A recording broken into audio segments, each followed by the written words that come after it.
नमस्कार साथियों। आज हम चर्चा करेंगे नीट परीक्षा 2026 जो हाल ही में परीक्षा संपन्न भी हुई, लेकिन पेपर आउट के चलते सरकार के निर्देशानुसार जो है इस परीक्षा को निरस्त कर दिया गया, भर्ती निरस्त कर दी गई।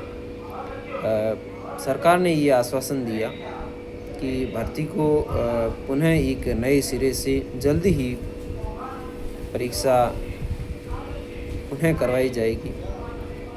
इसमें सरकार की नाकामी कहें या फिर संबंधित विभाग की लापरवाही कहें, जो भी कहें, अभी एक वर्तमान समय स्थिति को मद्देनज़र रखते हुए अभी एक जांच का विषय बना है।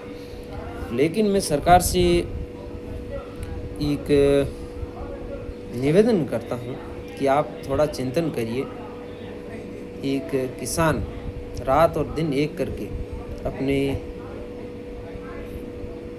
आने वाले भविष्य या फिर यूं के विद्यार्थी को, अपने पुत्र को, अपने संतान को रात दिन एक करके कुछ बैंकों से या फिर कर्ज लेकर के विद्यार्थी को पढ़ाता है, संघर्ष करता है, कठिन दिन रात मेहनत करता है, लेकिन परिणाम स्वरूप उस भर्ती को सिर्फ एक सरकार के निर्देश के अनुरूप उस भर्ती को निरस्त कर दिया। स्वागत है सरकार के इस निर्णय का, लेकिन सरकार से मेरा एक निवेदन है कि आप चिंतन करिए, मनन करिए। उस माता पिता को कितनी निराशा हुई रहेगी, क्योंकि संघर्ष करके ब्याज पर पैसे लेकर के, धन लेकर के जो है अपने बेटों को, अपने पुत्र को, अपने संतान को इतनी मेहनत और लगन से पढ़ाई करने का जो एक जिम्मा लिया है, और उस पर हमें निराशा होती दिखाई दे रही है, क्योंकि सरकार ने निर्देश दे दिया कि परीक्षा उन्हें दोबारा करवाई जाएगी। क्या बीतती होगी उन माता पिताओं के ऊपर, क्या बीती होंगी कि विद्यार्थियों के ऊपर जिन्होंने इतनी लगन और कठिन परिश्रम और संघर्ष के साथ पढ़ाई की, साल 2 साल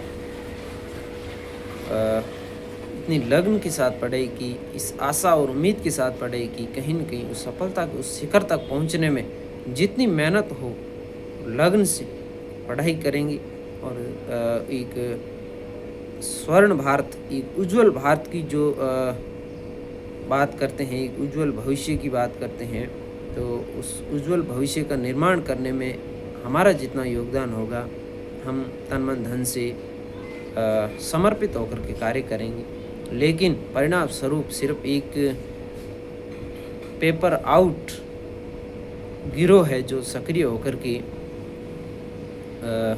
चंद मिनटों में कई सालों की जो मेहनत है अभिभावकों की, विद्यार्थियों की, उन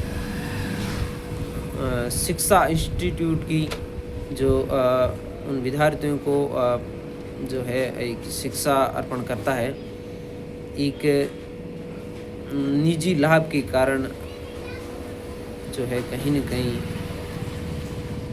पेपर आउट करके उन हजारों करोड़ों माता पिताओं और करोड़ों विद्यार्थियों के सपनों पर पानी फेर दिया, पेपर आउट कर दिया। परीक्षा पूर्ण होने से पहले ही कहीं न कहीं पेपर को कुछ निजी लाभ के लिए पेपर को बेच दिया गया। मैं आप सरकार से निवेदन करता हूं कि आप एक बार चिंतन करिए। आप भी किसान होंगे, आप भी किसान रहे होंगे और आप भी एक विद्यार्थी रहे होंगे। कितना कठिन है अभिभावकों के लिए और कितना कठिन है उन विद्यार्थियों के लिए जो संघर्ष करके पढ़ाई करते हैं। और आप भी एक बार किसान बन करके देखिए, आप भी एक विद्यार्थी बन करके देखिए कि पेपर आउट करना कितना एक अपराध हो सकता है, क्योंकि विद्यार्थी समर्पित होकर के पढ़ाई करता है, लेकिन परिणाम स्वरूप जो है उसकी जो सफलता की उत्साह है वो एक निराशा में बदल जाता है।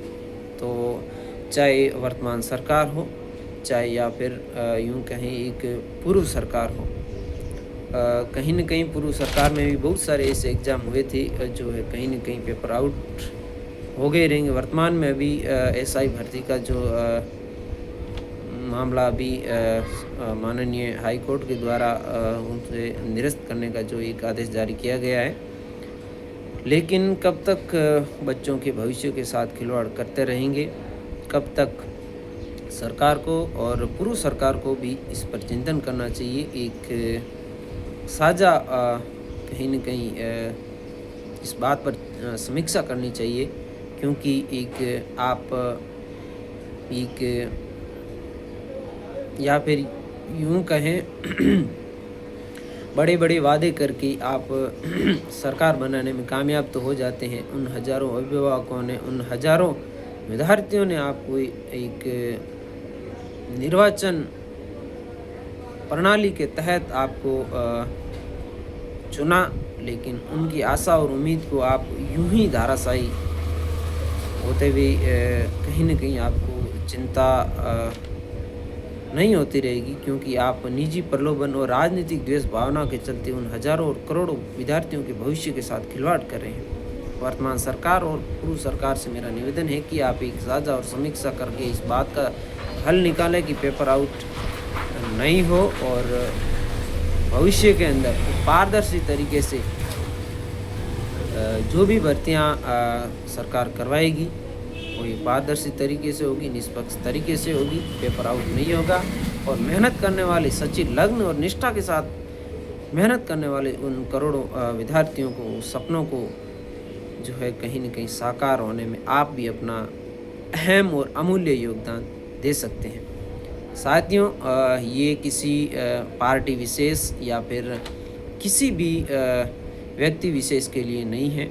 ये एक जागरूक नागरिक होने के नाते मैं अपना एक व्यक्तित्व, एक निजी विचार जो है आपके समक्ष व्यक्त किया है। और मेरे शब्दों से, मेरे वाणी से और मेरे विचारों से अगर किसी भी व्यक्ति को जो है कहीं न कहीं उनकी भावनाओं को ठेस पहुँचेगी और पहुँची है, तो मैं क्षमा प्रार्थी हूँ, क्योंकि ये एक ज़रूरी था। एक जागरूक नागरिक होने के नाते आपको अपनी निजी राय जो है कहीं न कहीं सोशल मीडिया के माध्यम से संबंधित विभाग और संबंधित जो वर्तमान सरकार है उनके समक्ष रखने का जो है एक प्लेटफॉर्म है सोशल मीडिया। तो मैंने अपना निजी विचार रखा और बहुत बहुत धन्यवाद साथियों। और अगर आपको मेरा जो वीडियो है, एक संदेशात्मक वीडियो अच्छा लगा हो, तो अपनी एक निजी राय कमेंट बॉक्स में ज़रूर दें। बहुत बहुत धन्यवाद। नमस्कार।